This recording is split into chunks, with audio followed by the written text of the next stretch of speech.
ಮಂದಿಗೆ ಸಾವಯವದ ಬಗ್ಗೆ ಹೇಳಕತ್ತಿದ ಸ್ವಾಮಿ ತಲೆ ಕೆಟ್ಟೈತಿ ಅಂದರು. ಎಲ್ಲಿತನ ಅಂದ್ರೆ ಅನಿವಾರ್ಯತೆಗಾಗಿ ಮಾಡಿದ್ದು ನಾನು ಇದೆಲ್ಲ ಇವನ್ ತಂದೆ, ಆದ್ರೆ ಇದನ್ನು ಮಾಡಬಾರ್ದಾಗಿತ್ತು ನಾನು. ಜಗತ್ತಿನ ಜನರು ಏನು ಬಳಲ್ತಾ ಇದ್ದಾರೆ ಇವತ್ತು ಆ ರೋಗಗಳಿಗೆ. ಸುಮಾರು ಒಂದು 50 ಗ್ರಾಮಗಳಲ್ಲಿ ಪ್ರತಿಯೊಂದು ಊರಾಗ ಕನಿಷ್ಠ 200 ಮಂದಿ ರೈತರು ಹೊಲ್ದಾಗ ಮಾಡಿಸ್ತೀವಿ ನಾವು. ಇದು MS ಸ್ವಾಮಿನಾಥನ್ ಅವ್ರ ಪ್ರಕಲ್ಪ ಆಗಿತ್ತು. ಅಂದ್ರೆ ಒಂದು ಅರ್ಥದೊಳಗೆ ಊಡದ ಆವಿಂಗೆ ಉಣ್ಣದ ಕರುವ ಬಿಟ್ಟಂತೆ.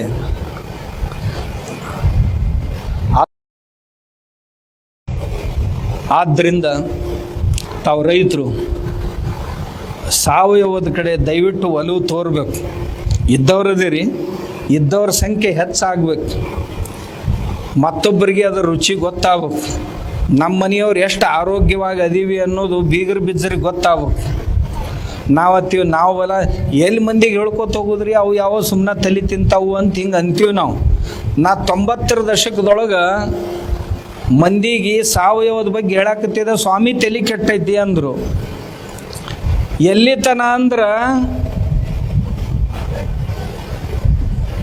ಮಂದಿ ಎಲ್ಲ ಜಗತ್ತೆಲ್ಲ ಹೊಂಟೆ ಚಂದ್ರನ ಮ್ಯಾಗ, ಸ್ವಾಮಿ ಗುಡ್ಡದ ಮ್ಯಾಗ ಹೊಂಟಾನ ಹಿಂಗೂ ಅಂದ್ರೆ ನಾನು.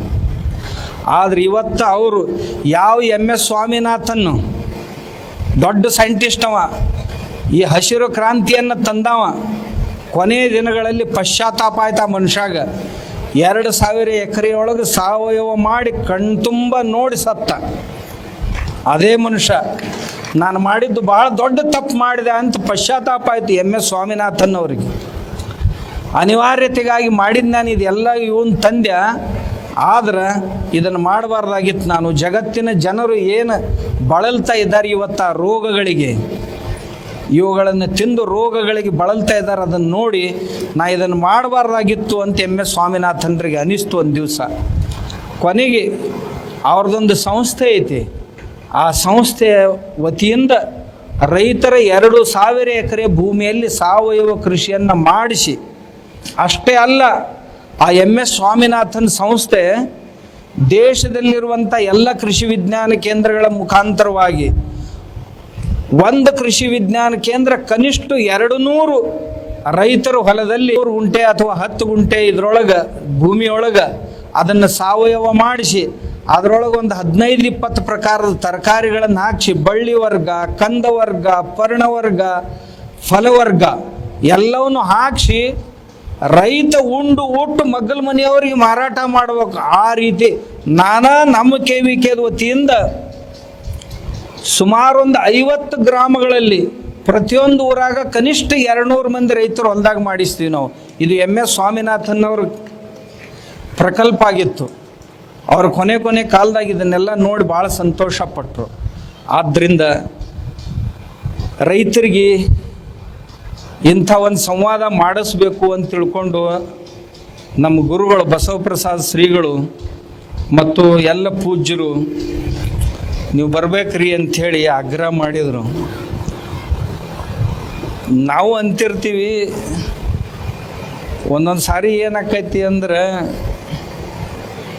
ರಾಮದಾಸ ಹೊಳಿ ಇಚ್ಚಿಕ್ಕಿದ್ನಂತ, ತುಕಾರಾಮ ಅಚ್ಚಿಕ್ಕಿದ್ನಂತ. ರಾಮದಾಸ ಅಚ್ಚಿಕ್ಕಿದ್ನಂತ, ತುಕಾರಾಮ್ ಇಚ್ಚಿಕ್ಕಿದ್ನಂತ. ಹೆಂಗೆ ನಡೆದೈತಿ ನಿಮ್ಮದು ಅದು ಉಪದೇಶ ಅಂತ ಕೇಳಿದ್ರಂತ ಒಬ್ಬರನ್ನೊಬ್ಬರು. ರಾಮದಾಸ ಒಂದು ಕಲ್ಲು ತೊಗೊಂಡಂತ, ಅದ್ರ ಮ್ಯಾಗ ಏನೋ ಬರ್ದಂತ, ಅಥವಾ ಅದ್ರ ಮ್ಯಾಗ ಏನೋ ಉಳಿ ನೀರಾಗ ಹೋಗದ, ಮುಣಿಗೆ ಹೋತದು.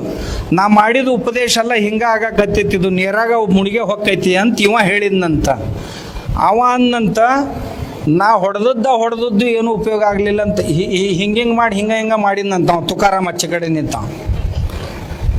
ನಮಗೂ ಅನ್ಸಕತ್ತೈತಿ ಎಲ್ಲಿ ಹಂಗೆ ಆಕೈತೇನು ಅಂತ. ನೀವು ಮಾಡೋರಿದ್ರಿ ಆ ಮಾತು ಬೇರೆ, ಹಂಗೆ ಆಗೋದಿಲ್ಲ. ಹೌದಿಲ್ಲ? ಅಜ್ಜವ್ರು ಅದಾರ, ಇದ್ರೊಳಗೆ ಮಾಡೋರ ಭಾಳ ಮಂದಿ ಅದಾರ, ನನ್ನ ಪರಿಚಯದವ್ರು ಅದಾರ, ಅವರ ಬಂದಾರ ಇವರೆಲ್ಲ ಇಲ್ಲಿ.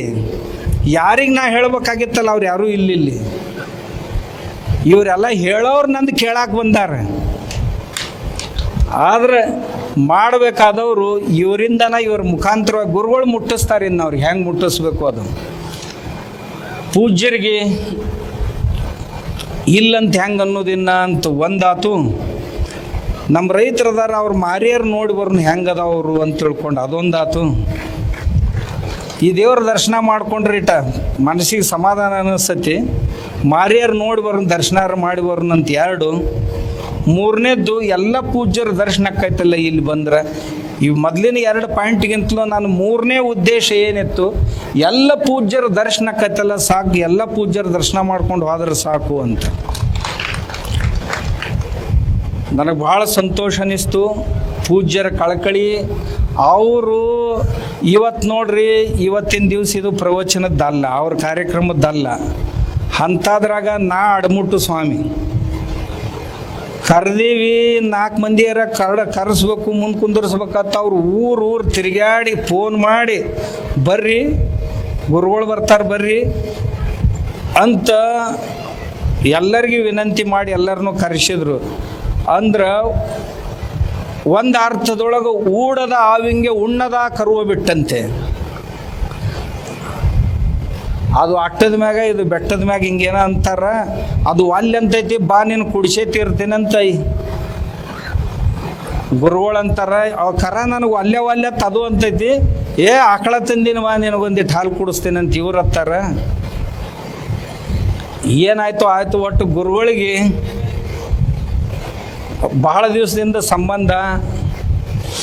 ಗುರುಕುಲದಾಗ ಹುಡುಗನಿಟ್ಟಾರ ನಮ್ಮಲ್ಲಿ, ತಿಂಗಳ ಅವ್ರ ದರ್ಶನ ಆಗ್ತಿರ್ತೈತಿ. ಈ ಎಲ್ಲ ಪೂಜ್ಯರ ದರ್ಶನ ವರ್ಷದಾಗ ಒಮ್ಮೆರ ಎಲ್ಲರದು ಆಗ್ತೈತಿ ಅನ್ನೋ ಉದ್ದೇಶದಿಂದ ಬಂದೆ. ಪೂಜ್ಯರ ಈ ರಜತ ಮಹೋತ್ಸವಕ್ಕೆ 25 ವರ್ಷ ಆಯ್ತು. ಒಬ್ಬ ಮನುಷ್ಯ ತನ್ನ ಜೀವನದೊಳಗೆ ಮನಸ್ಸು ಮಾಡಿದ್ರೆ ಇಂಥಲ್ಲಿಯೂ ಸಹಿತ ಏನು ಮಾಡ್ಲಿಕ್ಕೆ ಸಾಧ್ಯ. ಇಲ್ಲಿ ನೋಡ್ರಿ ರೈತರ ಮಕ್ಕಳು, ರೈತ ಕಾರ್ಮಿಕರ ಮಕ್ಕಳು, ಅವ್ರಿಗೊಂದು ಒಳ್ಳೆಯ ಶಿಕ್ಷಣ ಕೊಡಬೇಕು, ಸಂಸ್ಕಾರಕ್ಷಮ ಶಿಕ್ಷಣ ಕೊಡಬೇಕು. ಅನಾಥ ಮಕ್ಕಳನ್ನು ಸಹಿತ ಇಲ್ಲಿ ಇಟ್ಕೊಂಡು ಅವ್ರಿಗೆ ಎಲ್ಲ ಸಹಾಯ ಸಹಕಾರಗಳನ್ನು ನೀಡಿ ತಮ್ಮ ಕಾಲ ಮ್ಯಾಗ ತಾವು ನಿಲ್ಲುವಂಗೆ ಮಾಡಬೇಕು. ಹೀಗೆ ಬೇರೆ ಬೇರೆ ಉದ್ದೇಶಗಳನ್ನು ಇಟ್ಕೊಂಡು ಪೂಜ್ಯರು ಈ ಕಾರ್ಯಕ್ರಮ ಹಮ್ಮಿಕೊಂಡ್ರು. ಪೂಜ್ಯರದ ರಜತ ಮಹೋತ್ಸವ ಇದು ನಿಮಿತ್ತದಿಂದ ಈ ಹೊಸ ನೋಡ್ರಿ ಪೂಜ್ಯರು ಇದನ್ನೆಲ್ಲ ಪೂರ ಮಾಡಿದ್ರೆ ಈಗ ಮತ್ತೆ ಆಚೆ ಕಡೆ ಒಂದು ಮಾಡಕ್ಕೆ ಹೊಂಟಾರ. ಎಷ್ಟು ಬೆಳೆದ್ರು ಕಡಿಮೆ ಇರ್ತೈತಿ. ಎಲ್ಲ ಪೂಜ್ಯರು ನಾವು ಒಂದು ಅನ್ನುವಂಗೆ. ನಾ ಇನ್ನೊಂದು ಇಲ್ಲಿ ಬಂದ ಕೂಡಲೇ ನೋಡಿದೆ, ಎಲ್ಲರದು ಪ್ರೀತಿ ನಮ್ಮ ಬಸವ ಪ್ರಸಾದ್ ಶ್ರೀಗಳ ಮ್ಯಾಗ ಎಷ್ಟೈತಿ ಅಂತಂದ್ರೆ ಅವ್ರಿಗಿಂತ ಇದು ನಮ್ಮದನ್ನಂಗೆ ಎಲ್ಲರೂ ನನಗೆ ಪರಿಚಯ ಮಾಡಿಸ್ಕೊಡಕತ್ತಾರೆ. ಆದರೆ ಅವರ ಬಹುತೇಕ ಬೀಗರು ಇವರ ಮನೆಯವರು ಅಂತ ನನಗೆ ಅನ್ನಿಸ್ತಿದ್ನೆಲ್ಲ ನೋಡಿದ್ರೆ. ಅಂದ್ರೆ ಆತ್ಮೀಯತೆ ಅಂದ್ರೆ ಹೆಂಗಿರ್ಬೇಕು, ಒಬ್ಬ ಮನುಷ್ಯ ಎಷ್ಟು ಮಂದಿನ ಹೆಂಗೆ ಕಟ್ಕೊಂಡಾನ, ಇದು ಒಂದು ಆದರ್ಶ. ಆದ್ದರಿಂದ ಪೂಜ್ಯರಿಗೆ ನಾನು ತುಂಬ ಹೃದಯದ ಧನ್ಯವಾದಗಳನ್ನು